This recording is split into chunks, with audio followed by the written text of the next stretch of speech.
আপনারা কি সুমনের বাবা মা? হ্যাঁ, আমরাই তো সুমনের বাবা মা। কিন্তু তুমি, তারপর আপনারা। আমাদের পরিচয় পরে হবে, আগে সুমনকে রাখেন। সুমন, এই সুমন। সুমন তো নেই মা, ও তো কক্সবাজার গেছে। কি কক্সবাজার চলে গেছে? আজকে আমাদের বিয়ে হওয়ার কথা ছিল, আমি 4 ঘন্টা ধরে কাজে অফিসে বসে আছি। কি শুনি আমি এগুলো? আমার তো মাথা ঘোরাইতেছে, আমি তো কিছু বুঝতেছি। সুমন আর আমার মেয়ে তুলন, ওরা দুজন 2 বছর প্রেম করে।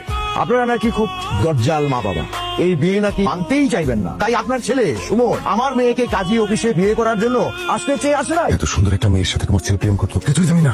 আমরা যে এরকম একটা সুন্দর বৌমা পাবো যদি জানতাম, আমরা কি না করতাম নাকি? হ্যালো বাবা, এই এই তুই কোথায় রে? আরে বাবা, অফিস বাজারে। কিসের সুন্দর মেয়ে, কিসের কাজী অফিস, কিসের বিয়ে বাবা? ও, এখন তুমি কিচ্ছু জানো না না? আঙ্কেল ওকে এক্ষুনি ঢাকা আসতে বলেন, আজকে বিয়ে হবে, বলেন ওকে। তাই সব তুই এক্ষুনি ঢাকায় আসবি, আজকে তোর বিয়ে হবে। আরে বাবা কি বলতেছো তুমি? তুমি যদি এই মুহূর্তে কক্সবাজার থেকে রওনা দিকে কালকে সকালে যাবে ঢাকা আসতে। মা তো অনেক দূরে, আমরা এক কাজ করি, আমরা কালকে বিয়ের আয়োজন করি। নো নেভার, ওর ধান্দা আমি খুব ভালো করে বুঝি, ও আবার পালাবে। বিয়ে আজকে হবে মানে আজকেই হবে।